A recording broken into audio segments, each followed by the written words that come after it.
कहीं बाहर बिल्कुल भी नहीं निकलने दिया उन्होंने मुझे, कि भई इनकी रिस्पॉन्सिबिलिटी, अगर मैं कहीं बाहर जॉब करने लग जाती हूँ तो पीछे से अम्मा को कौन सँभालेगा? इन्होंने ये सारा का सारा एक प्लानिंग के तौर पे इन्होंने मुझे यहाँ बांध के रख दिया। मुझे ये बहुत देर बाद बात समझ में आई, लेकिन मैं फिर भी करती रही, क्योंकि मेरी मम्मी ने समझाया था कि सेवा हर किसी के बस की नहीं होती, हर किसी के नसीब में नहीं होती। अगर सेवा करोगे तो सामने वाला तुम्हें कुछ अच्छी विशेज़ ही देगा। मैंने सब कुछ अपना तन से, मन से, धन से, सब कुछ हो सकता था, मैंने वो सब किया इनके लिए, ताकि मैं किसी को कंप्लेंट का मौका ना दूँ।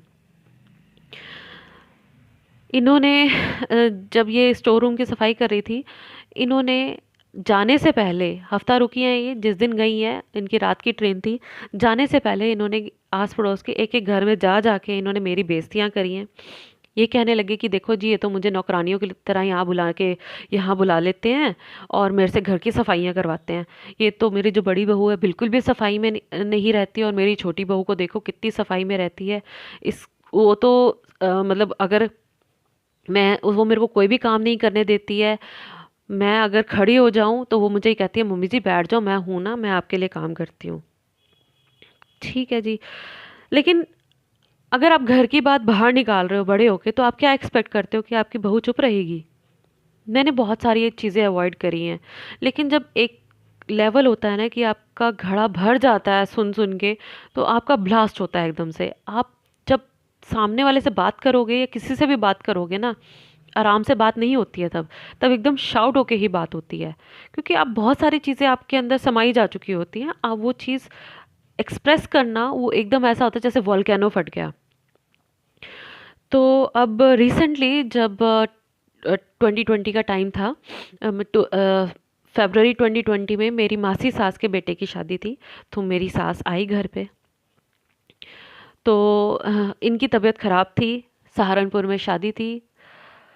हम गए तो वहाँ पे मेरी सास की तबीयत काफ़ी ख़राब हो गई, तो हम रात को 1-1 2-2 बजे लेके इन्हें हॉस्पिटल में घूमे। मेरे बच्चा मेरे साथ था, उसको भी गोदी में लेके गई मैं।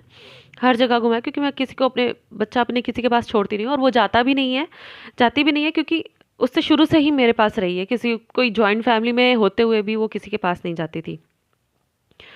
तो वो हम सब गए उनके साथ, टेस्ट वुस्ट करवाए उनके, आए अपना जहाँ शादी वाला घर था।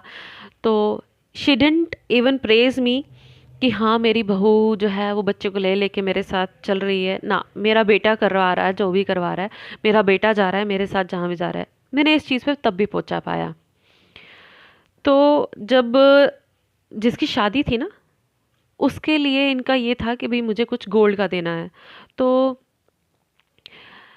इन्होंने जब गोल्ड का लेना था, तो मेरी दादी सास का जो गोल्ड है वो मेरे पास रखा हुआ था। तो इन्होंने कहा कि मुझे वो गोल्ड दे दो, मुझे वो गोल्ड दिखाओ, अम्मा का कितना गोल्ड है, तो मुझे उसके लिए कुछ बनवाना है। तो मैंने कहा कोई बात नहीं, आप मेरे लॉकर चल लेना और आप देख लेना कि आपको क्या लेना है उसमें से। इन्हों मैंने वो जो भी अम्मा का गोल्ड था इनके हाथ में लाके रख दिया। इन्होंने सब कुछ देखा कि हाँ सारा कुछ वैसे का वैसे ही है। तो ये सारा सामान उन्होंने वापस मुझे दे दिया कि अपने लॉकर में रख लो, जब उसकी शादी हो जाएगी, बहू आएगी घर पे, तो मैं उसके हाथ में कुछ ना कुछ दे दूँगी।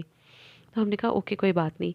मेरी देवरानी से मेरी सास घर आके बात कर रही है फ़ोन पे। फ़ोन उसका कहीं रह गया, मेरी सास का कहीं रह गया था। तो उन्होंने कहा भाई तेरे फ़ोन से मैं फ़ोन कर लेती हूँ। मैंने कहा कोई बात नहीं, आप मेरे फ़ोन से फ़ोन कर लो। मैंने अपनी देवरानी को फ़ोन किया और बात करवाई।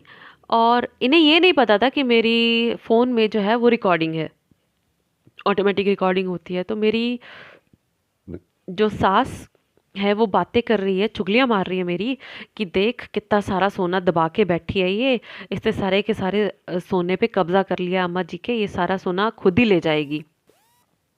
तो मैंने जब ये, और मेरी देवरानी भी बहुत सारी बातें लगा रही, मैंने तो आपको कहा ही था मम्मी जी, मैंने आपको कहा ही था ये सोना तो आपको मिलेगा ही नहीं, अब तो आप भूल जाओ, एक तो टाइम इतना हो गया है, ऊपर से भाभी जी भी वहीं बैठी हैं।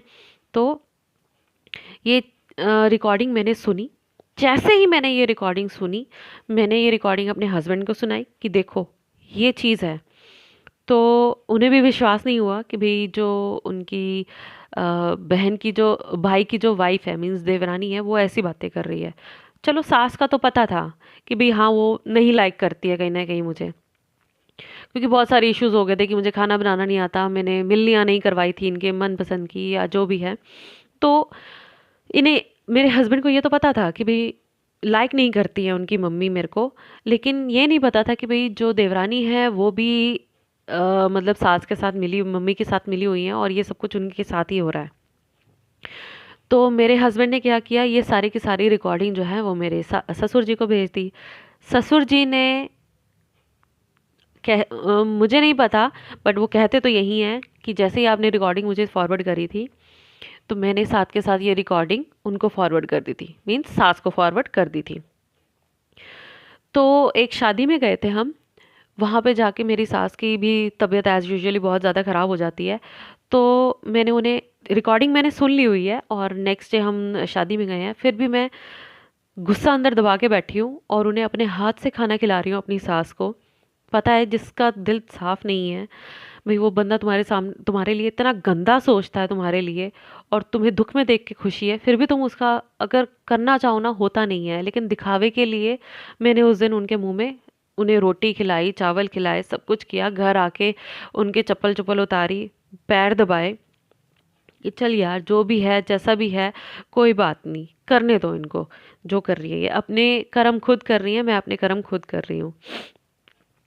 तो फिर हम शादी अटेंड करके घर आए। घर में जैसे जो मेरी दादी सास थी, तो उनके पास कोई हम एक रिलेटिव को छोड़ गए थे कि आप इनका ध्यान रख लेना। तो अपनी इन्होंने फिर मुझे ये कहा कि भाई वो जा रहे हैं रिलेटिव्स, तो तुम उनके लिए चाय बना दो। चा एक बोलने का तरीका होता है। इन्होंने मुझे कहा कि क्या बात, तूने अभी तक चाय नहीं बनाई, तेरे को पता नहीं उन्होंने जाना है। मेरे को गुस्सा तो बहुत था ही पहले, जो मैंने रिकॉर्डिंग सुनी हुई थी और जो इतने सालों का मेरे अंदर से गुस्सा था, तो थोड़ा मैं पी गई उस टाइम पे गुस्सा। फिर मैंने इन्हें चाय चुए दे दी। फिर उस टाइम मुझे ये कहने लगे कि क्या बात, तेरे को पता नहीं है कि जोत का टाइम हो रहा है, बैठी कैसे है तू। और मैं अपनी बेटी को खाना खिला रही थी उस टाइम पे, क्योंकि उससे सुबह से कुछ नहीं खाया था, उसकी तबीयत ठीक नहीं थी। वो फ्रूट उस टाइम मैं उसको दे रही थी और उस टाइम पे भी उन्होंने बदतमीज़ी से आके मेरे से बात करी। फिर मेरा जो है टेम्पर हाई हो गया और फिर मैंने भी बोला, मैंने कहा बोल कैसे रहे हो आप। तो आगे से कह रहे कैसे बोल रही हूँ मैं, तेरे को सुनाई नहीं दे रहा, जा चल के जो जगह अपनी। मुझसे तो रहा नहीं गया, मैं तो बहुत ज़्यादा एकदम टेम्पर हाई हो गया। मेरे हस्बैंड सामने थे, तो मैंने कहा उन्हें, मैंने कहा घर की बातें आप सारी बात बाहर निकालती हो। मैंने कहा क्या है ये, क्या रिकॉर्डिंग में बोल रखा है आपने। मैंने कहा मैं खा गई सारा का सारा सोना, अगर इतना ही था तो मेरे से मांग लेते, मैं आपके हाथ में दे चुकी थी, आपने मुझे क्यों दिया वो वापस। सारी आगे पीछे की बातें मैंने सारी उस टाइम उन्हें रिकॉल करवाई, लेकिन शी डिडंट एक्सेप्ट कि हाँ मैं तुम्हें वहाँ तुम्हारे बीच में पार्शियलिटियाँ करती हूँ। मुझे ही धमकियाँ दी गई कि आने दे तेरे पापा को, तेरे को इस घर से धक्के मार के निकालती हूँ मैं। ऐसे कह कह के मुझे इस घर से निकालने तक की कोशिश की गई है। और फिर लॉकडाउन हो गया, उसके बाद मैं खुद ही इस घर से, मैं क्योंकि वो यहाँ मेरे हस्बैंड जो है मेरी मदर इन लॉ को अपनी मायके छोड़ आए थे कि भाई थोड़ा टेम्पर हाई हुआ हुआ इनका, तो आपस में एक दूसरे को देख के खुश नहीं है। तो जैसे ही मुझे खबर मिली कि उन्होंने यहाँ आना है, तो मैंने अपने हस्बैंड को कहा कि मुझे मेरे मायके छोड़ाओ। तो अनफॉर्चुनेटली लॉकडाउन लग गया। 2.5 महीने मैं अपने घर से दूर रही हूँ, इस अपने ससुराल से दूर रही हूँ। इस औरत ने, मेरी सास ने एक बार फ़ोन करके नहीं कहा कि तू घर आ जा। छोड़ जो हुआ, वो अपने बेटे को कुंवारा देख के खुश थी कि हाँ कि मेरा बेटा अपनी बीवी से और बेटी से अलग है, उसमें वो खुश हैं। एक बार नहीं कहा। मैंने अपने हस्बैंड को बहुत समझाया, मैंने कहा अब एक्शन ले लो कोई, या तो घर चेंज कर लो या शिफ्ट हो जाओ। मैं नहीं कर सकती हम इन लोगों का, मैंने इनके लिए अपना करियर तक दांव पे लगाया हुआ है, इन लोगों का सब कुछ करती रही, मेरे बच्चे को भी मैंने खुद पाला, लेकिन इनकी तरफ से मुझे ना फाइनेंशियली कोई हेल्प मिली ना मेंटली। मैंने कहा अब नहीं मैं कर सकती। तो इसके बाद से मैंने अपने हस्बैंड को बहुत बहुत समझाया और मेरे हस्बैंड ने फिर फाइनली स्टेप लिया कि हम थोड़ा सेपरेट हो गए हैं, अब इनकी जिम्मेदारियां हम नहीं निभाते हैं। क्योंकि अगर आप किसी के अगेंस्ट इतना भर दो किसी को, और आप यही चाहो कि वो बंदा नीचे लगा रहा है, उसकी इंसल्ट करते रहो, तो ऐसा नहीं होता। वो बंदा भी सामने कभी ना कभी तो बोलता ही है, और जब बोलता है तो फिर बहुत ज़्यादा डिस्ट्रैक्टिंग होता है वो ज़्यादा। मेरी कहानी इतनी ही है कि अगर आपके अंदर डिफरेंसेस आने शुरू हो जाएं तो इट्स बेटर कि स्पीक इट अप, बोलिए, उस चीज़ का सामना करिए, और बजाय बात बहुत ज़्यादा बिगड़ जाए, आप दोनों तब ज़्यादा सेपरेट हो, तब चलकर सेपरेट हो, इट्स बेटर कि आप पहले ही सेपरेट हो जाएं। क्योंकि जहाँ दूरियाँ होंगी वहाँ प्यार ज़रूर होगा, थोड़ा सा प्यार ज़रूर बनना शुरू हो जाता है। चाहे आज हमारी लड़ाई हो गई है, मेरी और मेरी सास की और देवरानी की, क्या कल को ऐसा टाइम नहीं आएगा कि हम दोनों जितना दूर होंगे उतना शायद कल को अगर किसी टाइम हम मिलें तो शायद वो प्यार से मिले, बजाय एक ही छत के नीचे रह के एक दूसरे को देख के हम सड़ते रहें, हम बहुत ज़्यादा उस चीज़ को घुटन महसूस करते रहें। इट्स बेटर कि उस it's time to take the step, आप अलग हो जाएं।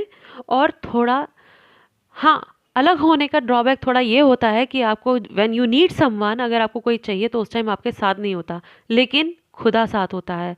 अगर उसने एक हाथ पीछे छीना है तो 10 हाथ आगे हाथ जो है वो आपके आगे ला के रख देगा कि तुम्हें किसी की ज़रूरत नहीं होती।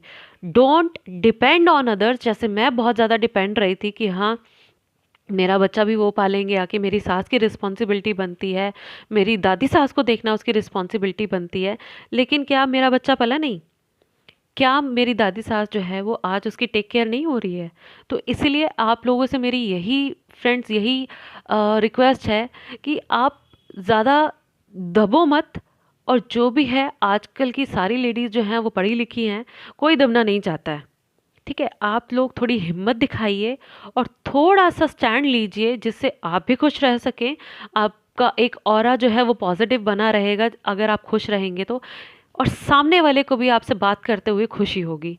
लेकिन जहाँ आपके दिल, आप अपने व्यूज़ अगर शेयर नहीं कर सकते हैं तो प्लीज़ आप ऐसा मत करिए। आप इस चैनल के थ्रू अपने सारे के सारे व्यूज़ शेयर करिए, क्योंकि एक पर्सन जो है वो अपने अंदर सारी फीलिंग्स को, सबके राज को छुपा के नहीं रख सकता, अनटिल एंड अनलेस एक टेक्नोलॉजी है।